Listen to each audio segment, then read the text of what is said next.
al señor Mario Segura, el Ninja. Entonces toda esa camadita es lo que ya recuerdo de mi papá, ya cuando mi papá ya Ya se había retirado. ya se había casi por irse. ¿Dónde empezaste a entrenar lucha libre? ¿Dónde empecé a entrenar? Hay un gimnasio literal. Es un gimnasio que está ahí en el centro, pero duré muy poquito. Ahí fue donde mi papá me enseñó primero los animalitos, lo que ustedes a lo mejor conocen como los animalitos. Y ya posteriormente con el profesor Mr. Lince, pero cuando él estaba en el Penny Real.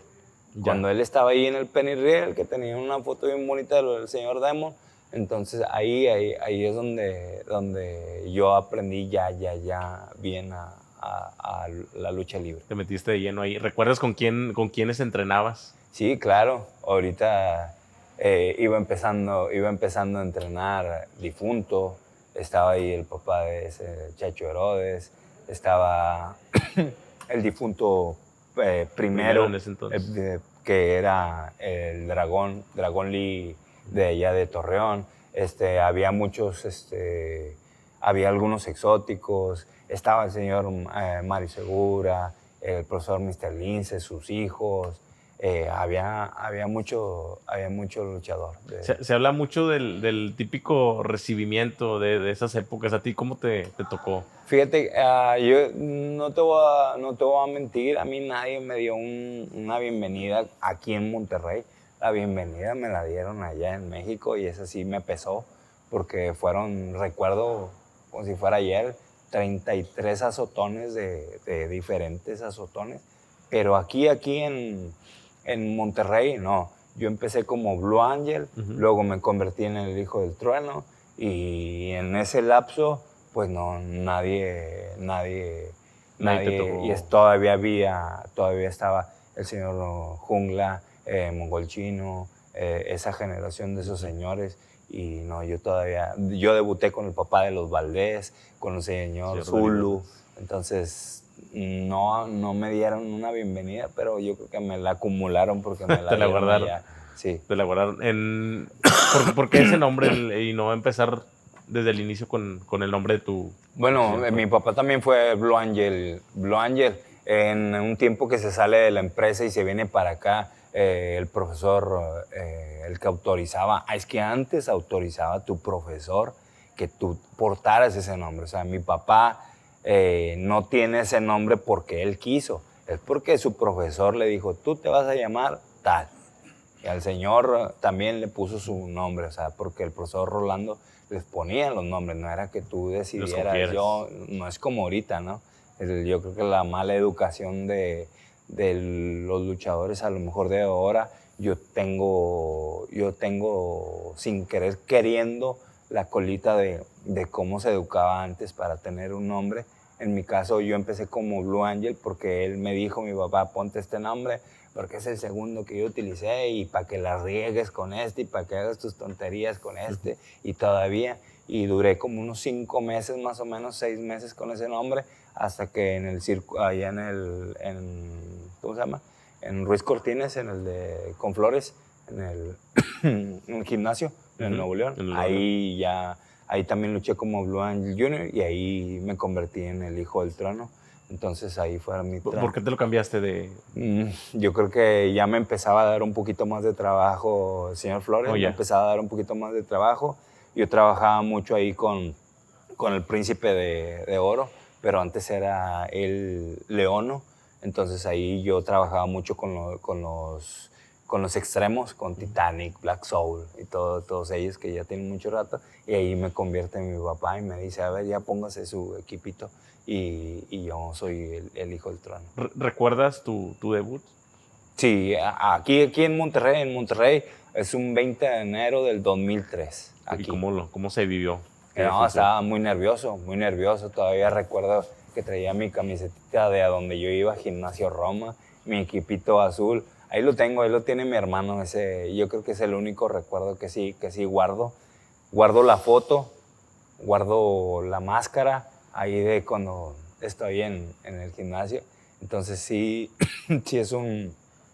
sí es un bonito recuerdo. El papá de los Valdés me dio con una lámina en mi debut, en una lámina así, y Zulu me agarraba y así, sin meter las manos ni nada, pofo. Lo ves bien tranquilo, ¿verdad? Al señor David Valdés, sí, pero era muy duro. Es que por lo regular los señores de antes eran tranquilos, pero arriba, es que pueden pensar que eran duros o rudos, pero no. El mismo entrenamiento era así. Entonces, por consecuencia, entrenar así, arriba era así. Hoy en día se pegan en el pecho, se pegan en la patita o andan haciendo otra cosa, pero no, antes sí era recibir un buen madrazo en donde iba, como sabían pegar, pero no era porque los señores eran así, era porque así estaban educados, así estaban entrenados, y pues antes era un señor, los señores de antes eran macizos y los veías entrenar. Entonces, eso era lo bonito de tal vez recordar con los señores con los que me tocó trabajar. En los vestidores, ¿cómo era o cómo te tocó el ambiente a ti? Cambia todo. Te voy a decir todo. Aquí hay algo que se define y se dice jerarquías. Entonces, aquí en Monterrey no está eso como normalizado. Hoy en día hay mucho niño, hay mucho que a lo mejor no le tocó eso, pero antes tú no podías ni pisar ni pasar por encima de la maleta de alguien con más tiempo, con más experiencia. Es una falta súper falta de respeto. Ni siquiera si ellos se cambian aquí, automáticamente tú te tienes que cambiar allá. Entonces, no porque estés en el vestidor, no porque los saludes, no porque estés, eres parte de, no, porque esto es un proceso. Para cambiarte aquí y quererte cambiar acá, tienes que haber un recorrido. Entonces, antes era muy notorio, se pedía permiso, jefe, señor, buenas noches, buenos días, como era, como hombre, como caballero, como varón. Hoy en día es esta ridiculez de cómo saludan. Entonces, a mí me gustó.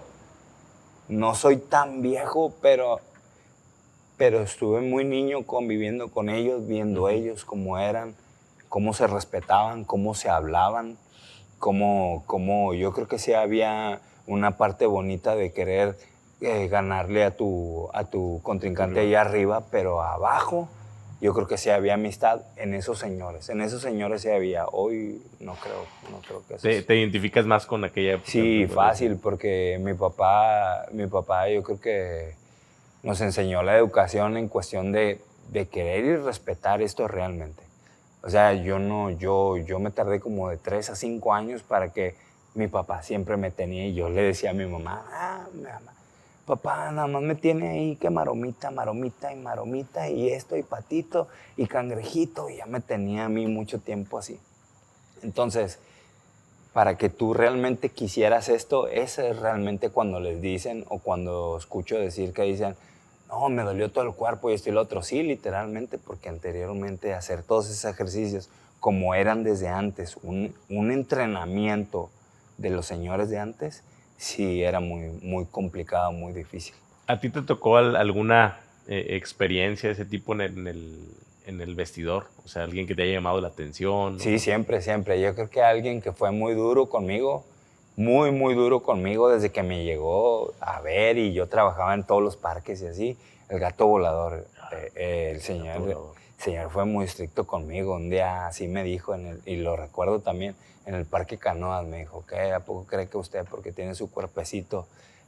Y así me lo dijo, y yo me sentí raro, porque estaba yo tiernito, chiquito, o sea, iba entrando, tenía poquito tiempo de ser el hijo del trueno, y nada, pues yo le comenté a mi papá como no sabía, y nada más recuerdo que me dijo, al rato vas a aprender a meter las manos, y cuando te toque, hay que meter las manos. Y es lo que uno va aprendiendo con ese tipo de señores, y hoy en día, lejos de recordarlo como mal, se agradezco, porque eso es lo que da la maduración para yo estar en esta posición. ¿Tendrá algo que ver o qué tanto te benefició el ser hijo de un luchador? Ya, Sí, claro. Todos los que venimos de descendencia luchística tienes el compromiso al doble. Alguien que no viene con el respaldo de un hombre tiene menos responsabilidad, se la puede llevar más relajado. Mi papá es, por nombre propio y palabras del profesor Rolando Vera, le llamó a mi papá, esta es mi promesa, en una reunión estando con él.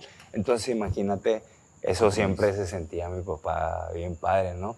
Yo tengo las fotos y tiene mis fotos mi papá, cuando ellos sí competían olímpico.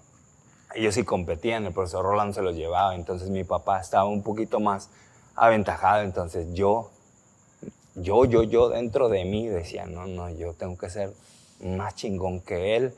O sea, mi competencia era, primero fue él, decir, no puedo quedar así. Entonces ese era mi compromiso y sí te ayuda. ¿Por qué te ayuda? Fácil, porque los demás compañeros ya saben, es hijo de tal, y se detienen un poquito, pero acá arriba no se detienen. Entonces es donde a lo mejor beneficia, pero no tanto beneficia.